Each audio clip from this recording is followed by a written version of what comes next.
How's the royal family? I pray that everyone is doing well.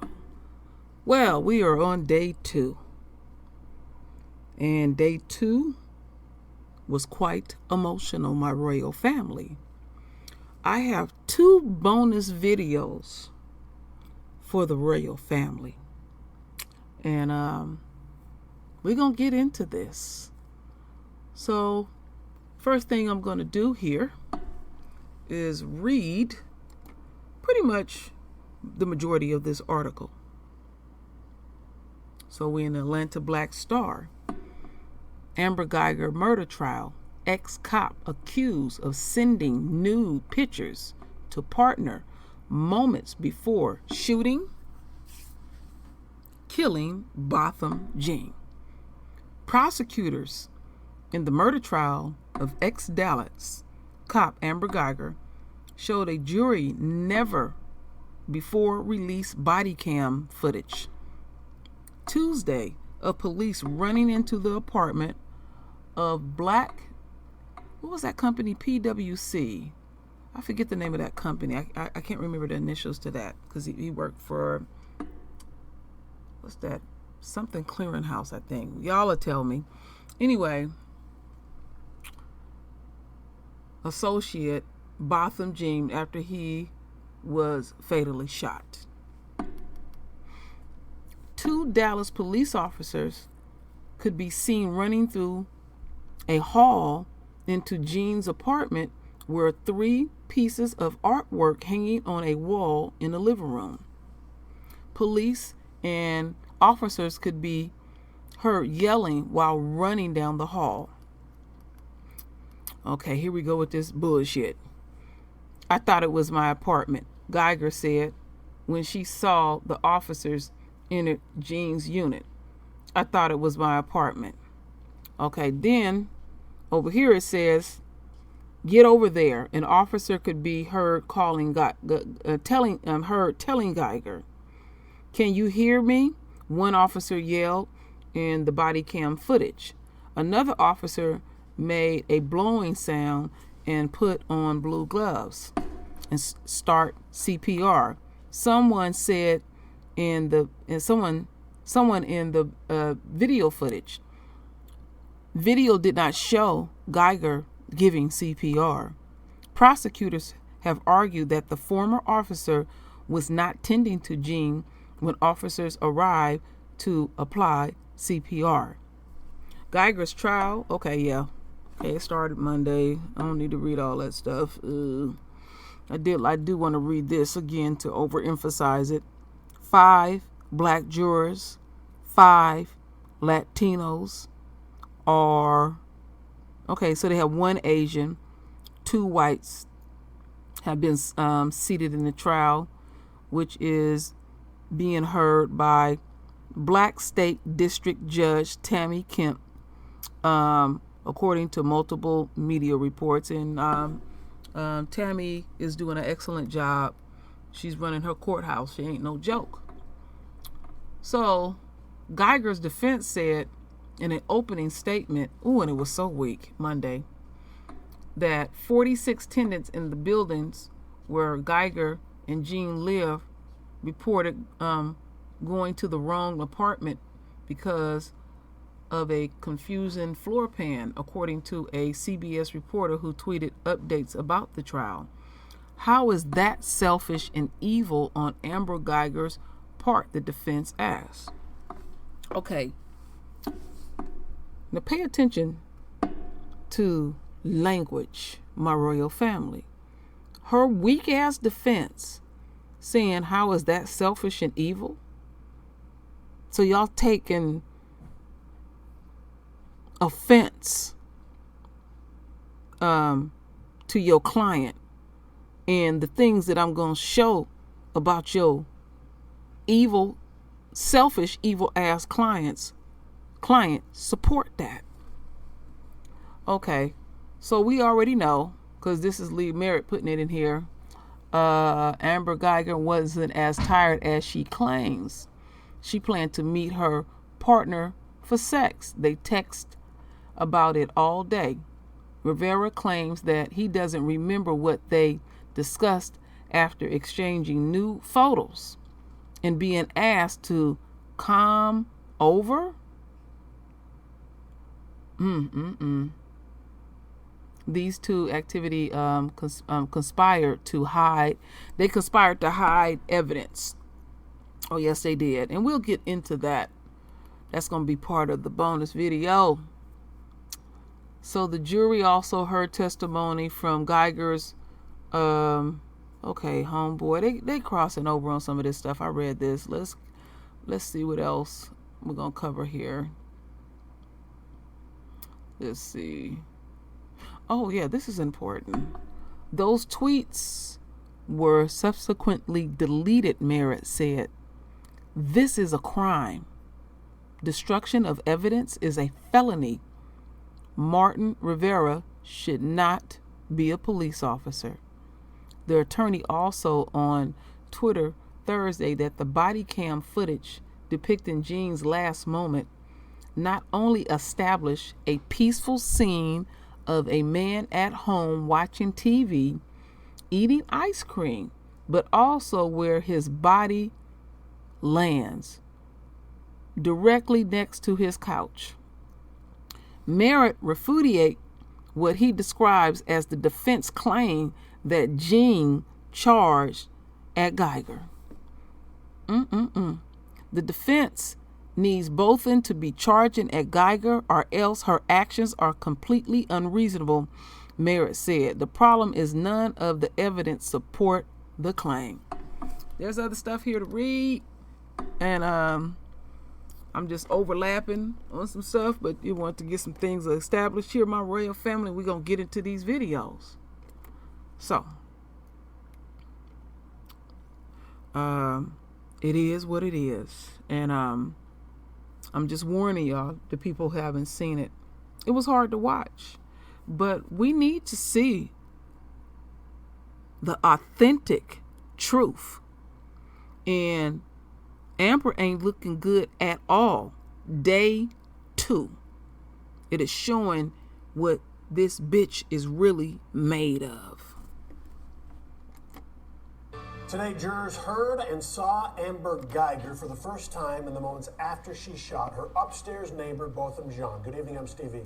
And I'm Heather Hayes. Guyger was off duty, but in uniform when she called 911 to report that shooting. That call was played in court along with body camera video from the first responding officers. The video and testimony are part of the state's effort to convince the jury that Guyger was more concerned about herself and her job than her dying neighbor. Fox 4's Sean Rabb has today's testimony and joins us live. Sean? Heather, that testimony driven by police officers today, what they saw and what they heard September 6, 2018, we saw and we heard. The 911 call of Amber Guyger, we heard that call today.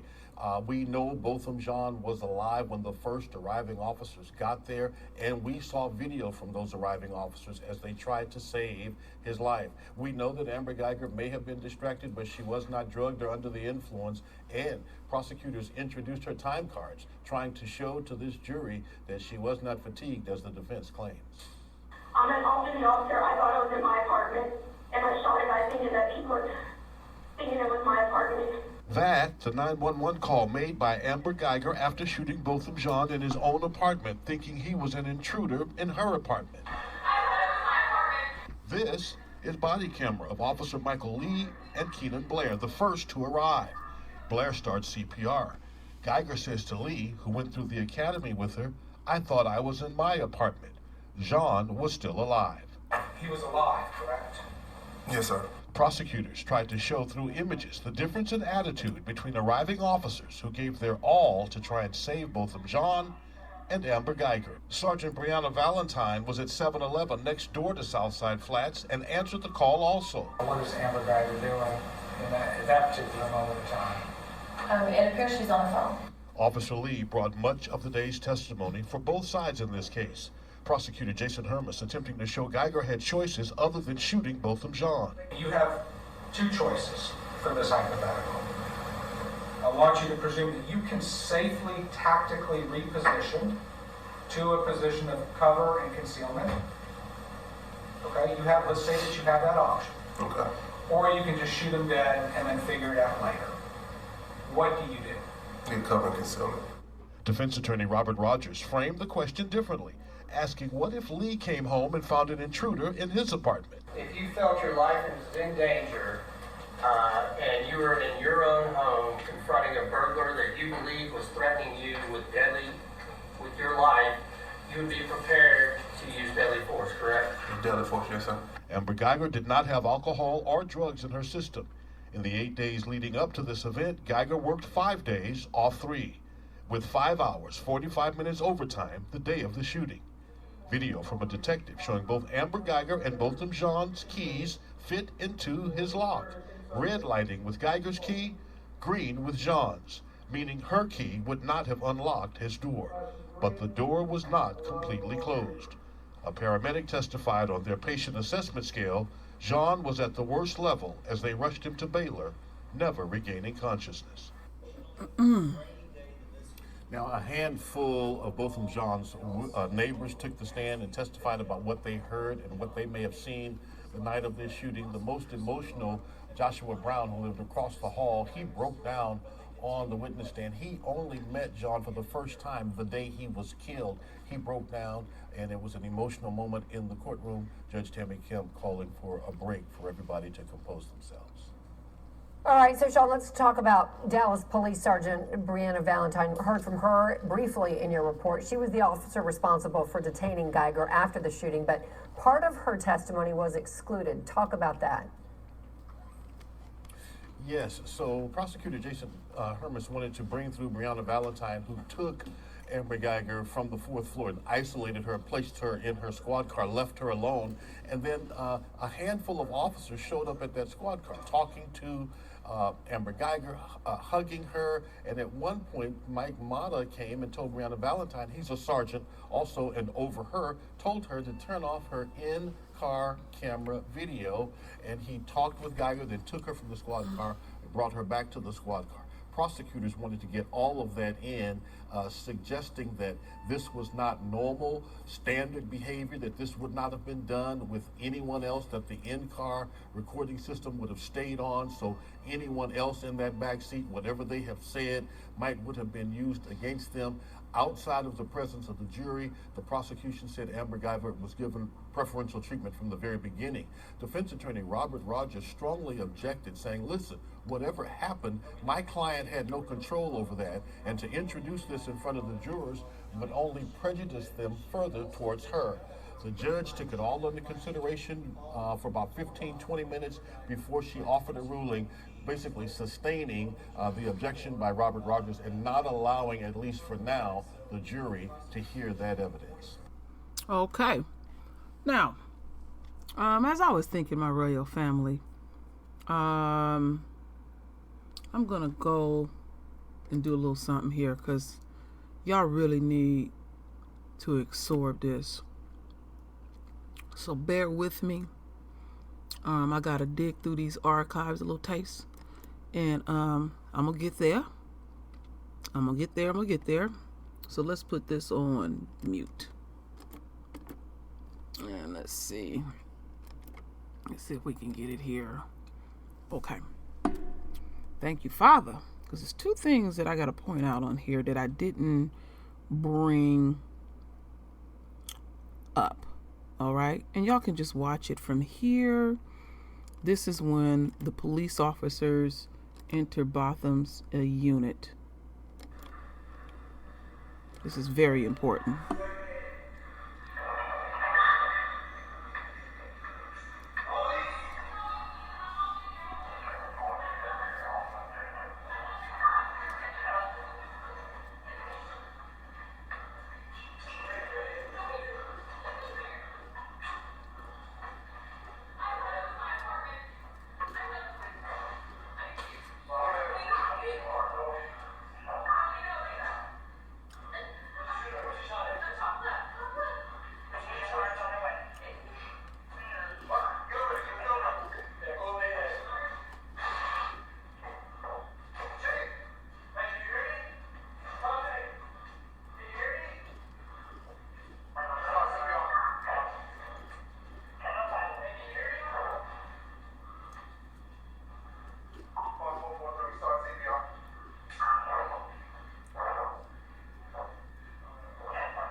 So, my royal family,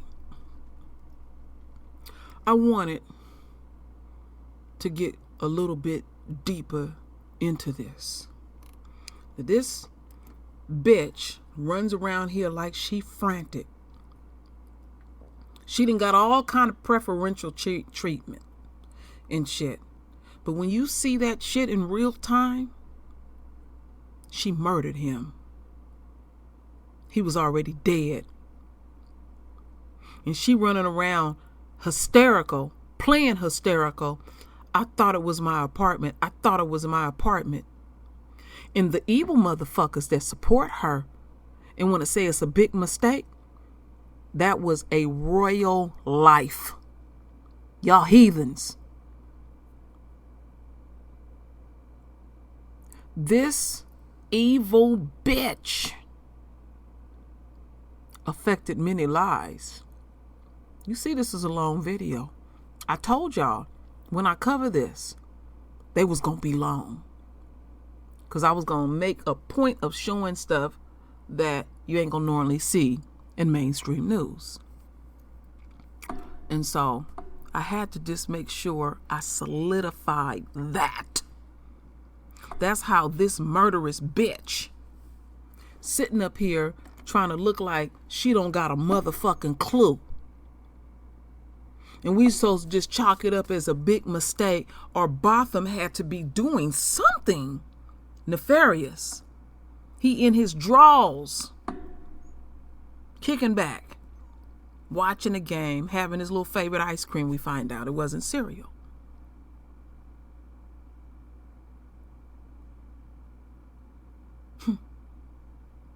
So as we continue on, now I'm going to get into the 2 bonus videos. So,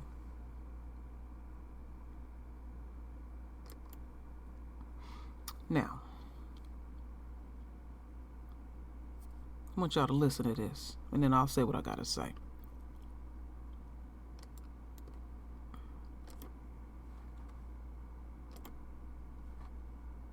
I think it's critical piece of evidence that both Rivera, the partner, and Amber Guyger deleted text messages that they exchanged moments before both of them were killed, while both of them lay on the floor dying, and immediately thereafter. Mr. Rivera said he didn't want to remember the moment at the time. Well, it's something that he knew as an investigator, as a police officer, would be subject to this investigation, would be a turning point. I think the prosecutor did an excellent job of pointing out that there was something that was said in their conversation that caused Amber Guyger to pull over on the side of the road during their 16-minute conversation. And after that conversation, she began to act unreasonably, that she stopped perceiving things that she should have been able to perceive, that she entered that apartment with something on her mind that happened in that conversation. I don't believe that Mr. Rivera was honest about the contents of that discussion, about what it was sent back and forth, but I do believe that it's critical to this case. Well, and just to follow up with you, it's so serious, the deletion of these text messages. It's our belief that it should still be followed up on today. Yeah. You don't just delete critical information like that. That is so crucial to a timeline. He got rid of those, and we now have a judicial admission that those messages were basically intentionally deleted. That could have helped out with this investigation, and that's all along why we say that police officers should not be above the law. They should not be investigating each other. And the fact that he deleted messages, we were able to get these text messages, but just think about the ones that were deleted that they were not able to retrieve. And the big point on that is there a double standard in America when a police officer kills a black person? Because we know if this was in any other situation and you had deleted text messages, there would be a presumption that you had did something nefarious. Well, seems like they're not trying to presume that they did anything wrong in this investigation, act like this was a normal investigation. There was nothing normal about the investigation of this police officer killing this unarmed black man in his own apartment. That's right. That's right. And what I want to add to this, because I've been thinking about this for the longest, and my theory is coming true. this Rivera dude that she wanted to hook up to get her black back blown out, and they want to give us the impression that she's so fucking tired that that she you know, didn't possibly have time to even do anything like that. Let me make sure. I want to put his face up because I want to say something about that. I'm not going to show the video because I don't want to make it super long. Let me say that was let's go back here real quick. Excuse me for this, my royal family. Let's see. That was Amber. Okay, we're gonna put in Amber, and let me see here. Oh, that was Martin. I was thinking it was Mike. That's what I was hesitating on.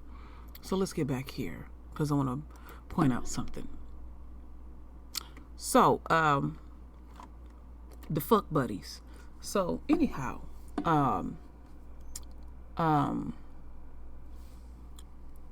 top of that, so they had a 16-minute conversation.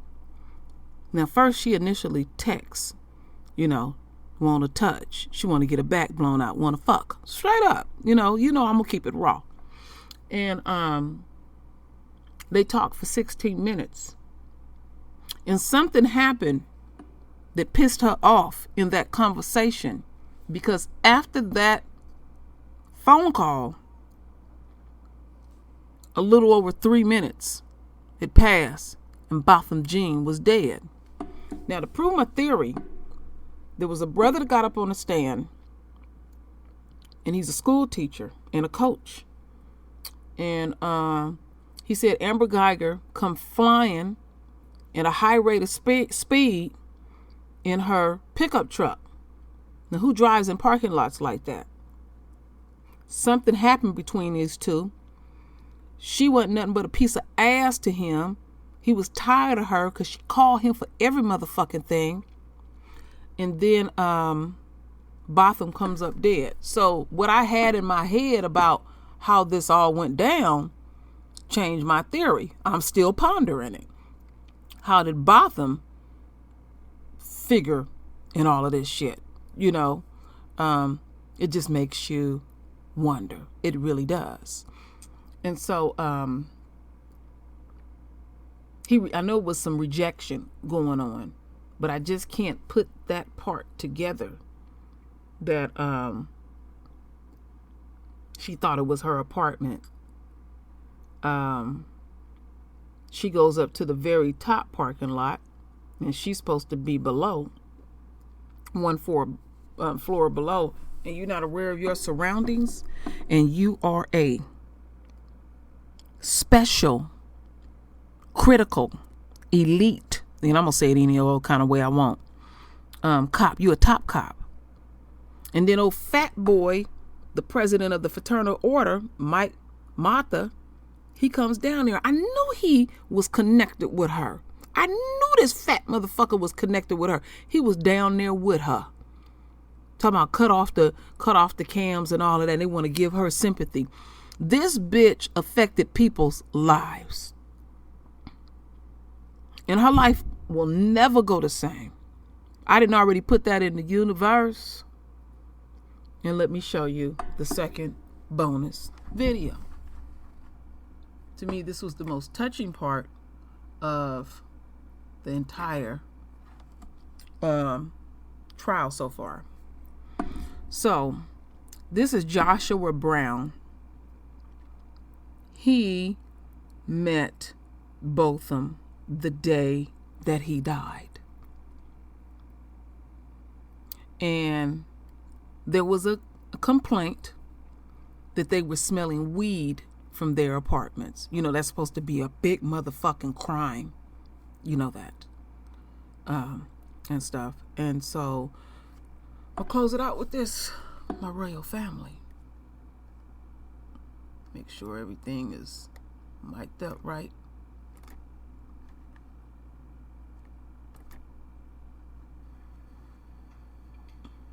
Had you met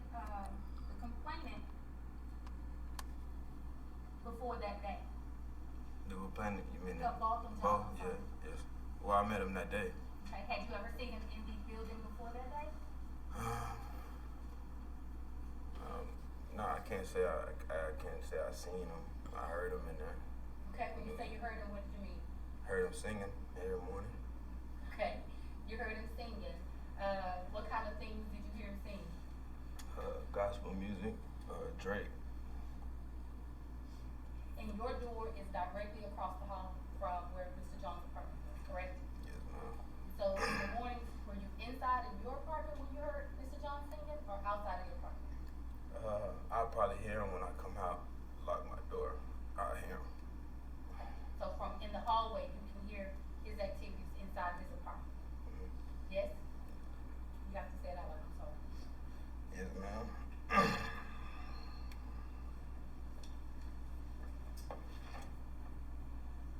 Madam Question? Yes. Very good. Yes, thank you.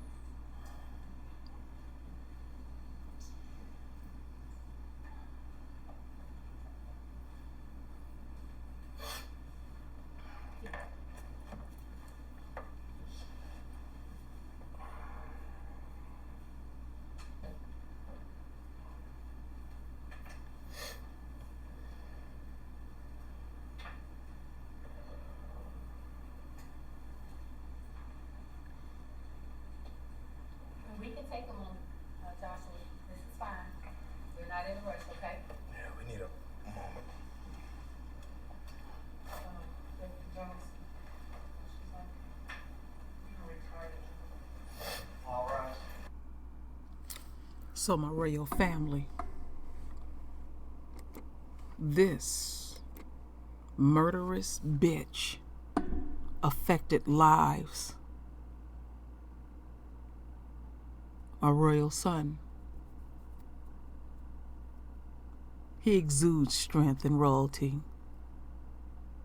and have to endure that. Can you imagine you hear somebody singing and you meet them one time, and the day that you meet them, they dead over an evil, murderous, vindictive, horny bitch.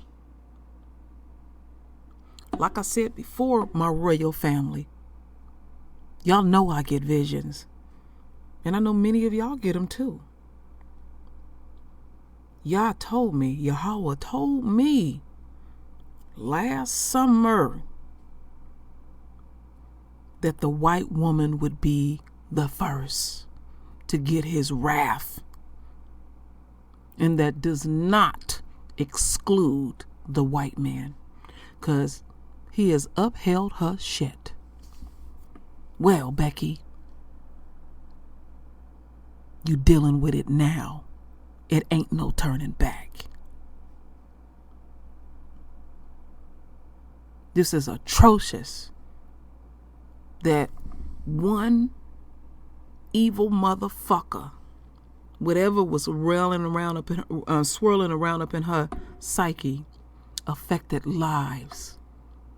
That brother broke down like that. And that don't make him weak. That make him royal. He felt that. He felt that. So whatever way this go, my royal family, she ain't got away with shit. I'll say this because I have a tendency to repeat thyself. I know the touch of Yahweh. And it's a force that I don't even have words for. And the enemy supporters think that they can conquer that. Come and have a conversation with many of us that have had the true touch of the divine hand. And I'll leave you with this. Yah's love is so pure. It fulfills every human need. I'm telling you something I know, and I'm telling you something I experience. Y'all know I don't play with my words. But he don't love that. How they done bastardized any of our stuff. I always talk about the nature of many things. And this is being dealt with as I speak. Keep it very clear, my royal family, and speaking to the universe. Embrace who you fully is. We all got to do this collectively together. This evil must be abolished. So, my royal family, render your voice with your beautiful divine words. And as always, my royal family, I thank you for your love. Thank you for your support. And with that said, Ashe.